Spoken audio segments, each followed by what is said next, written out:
بسم الله الرحمن الرحيم. سيداتي سادتي، طابت أوقاتكم. في هذا اللقاء الاستثنائي سنركز على قضية أساسية، وهي قرار الرئيس الأمريكي دونالد ترامب بنقل السفارة الأمريكية من تل أبيب المحتلة إلى القدس المحتلة أيضا. أنا أستغرب حقيقة حالة الهلع التي تسود النظام الرسمي العربي تجاه هذه الخطوة، وكأن ترامب يخترع العجلة في هذه الحالة. لا، ترامب رئيس عنصري، ترامب سمسار، ترامب معادي للعرب والمسلمين. هذه هي الحقيقة. ترامب هو الصديق الصدوق لبنيامين نتنياهو ولدولة إسرائيل.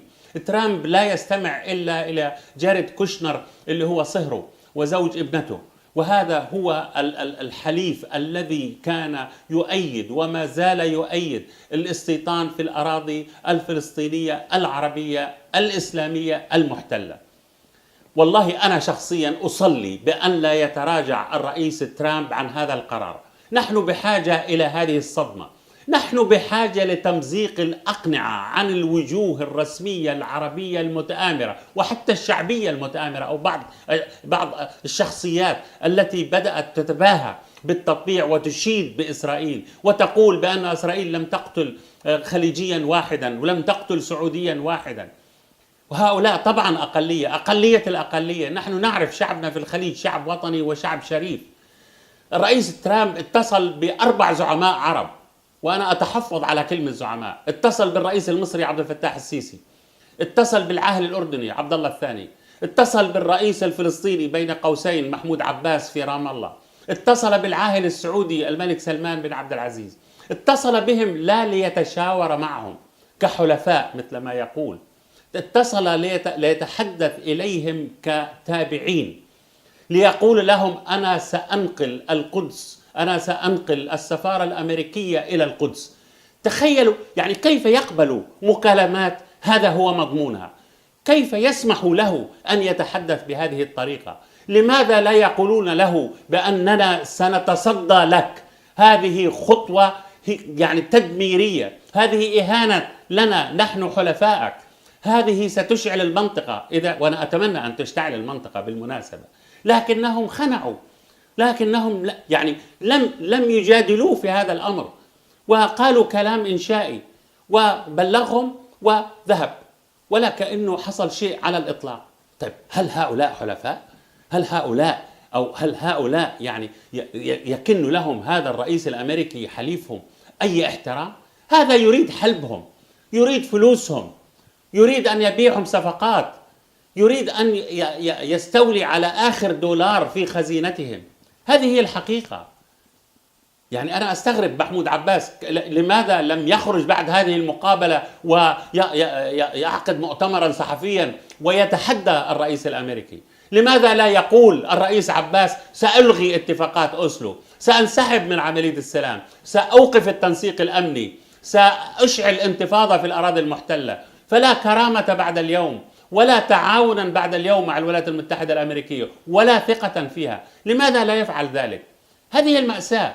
لماذا الزعماء العرب الآخرون لماذا لا يقولوا نحن سنعارض هذه الخطوة بقوة، نحن سنشعل عواصمنا بالمظاهرات والاحتجاجات، نحن سنتصدى لأي محاولة للتفريط بالقدس المحتلة، بالمس بالمسجد الأقصى؟ هذه هي الحقيقة. لم يفعلوا ذلك على الإطلاق. ينتظرون أن يعلن ترامب اليوم ولن يفعلوا شيء.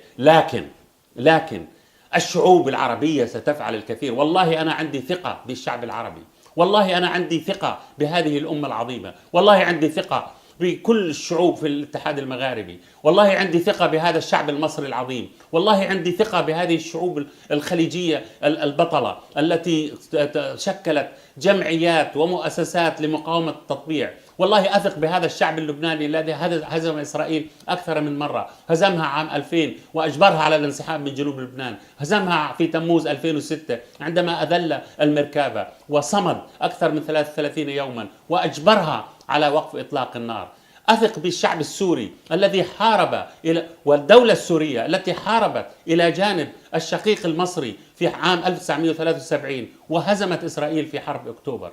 أنا عندي ثقة بهذه الأمة كلها، عندي ثقة بالشعب السوداني، عندي ثقة بالشعب اليمني، عندي ثقة بكل الشعوب حقيقة بلا استثناء، الشعب الموريتاني، الشعب الجزائري، الشعب المغربي، الشعب التونسي، كل الشعوب واحدة واحدة. الشعب الليبي البطل، هذا الشعب الليبي الذي الآن ينتفض ويثبت بأنه يعني وفي لقيمه العربية والإسلامية. هذه الحقيقة.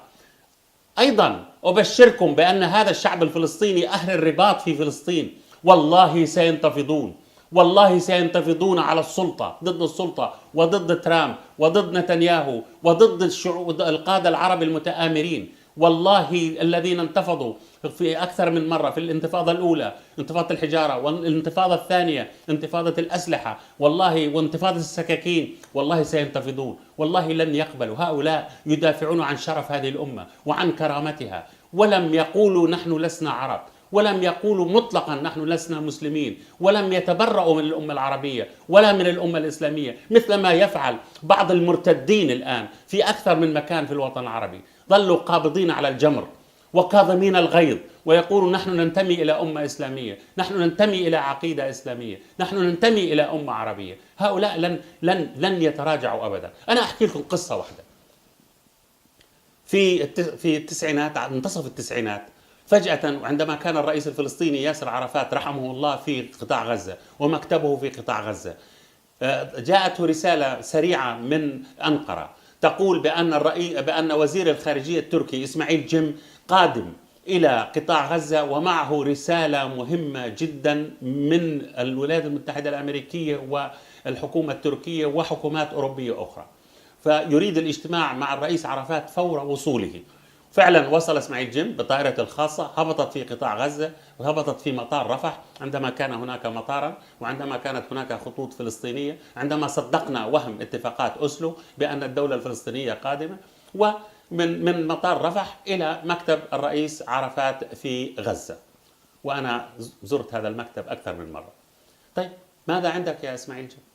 قال أريد اجتماعا مغلقا مع الرئيس عرفات. أهلا وسهلا. الرئيس عرفات طبعا دائما يريد أن يكون هناك شاهدا على التاريخ، فطلب من صديقي واللي هو الأستاذ فريح أبو الدين المحامي ووزير العدل السابق أن يأتي كمترجم.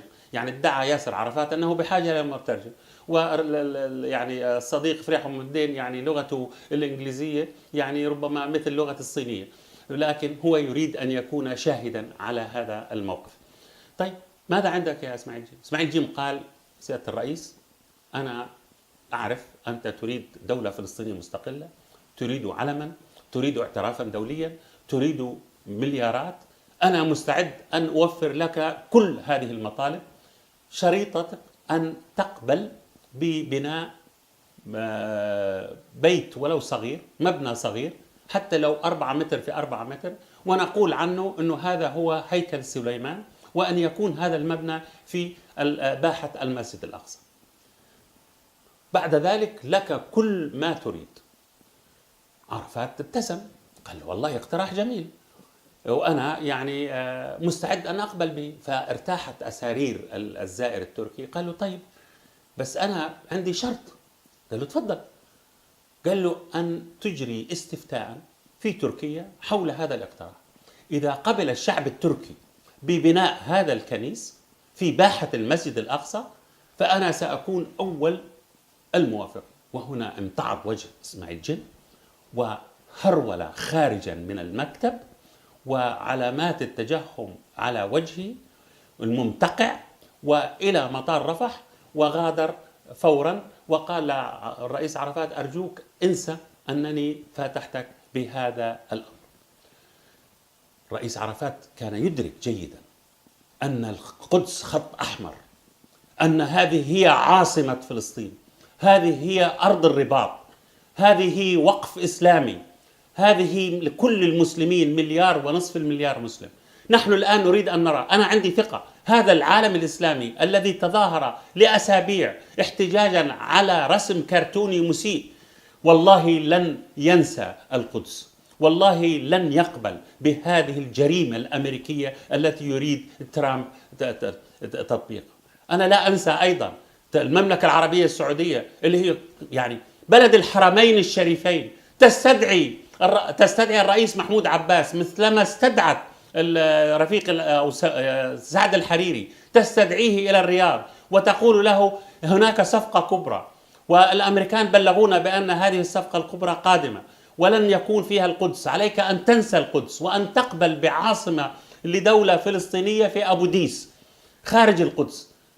ولا أعرف ماذا رد عليهم الرئيس عباس. لكن يعني هل تختصر القضية الفلسطينية؟ هل تختصر قضية القدس ببلدة صغيرة في أطراف القدس اسمها أبو ديس؟ كيف يجرؤون على هذا الطرح؟ كيف يتنازلون عن القدس؟ هذه القدس الأقداس، هذه رمز الشرف والكرامة للأمتين العربية والإسلامية. هذه مأساة.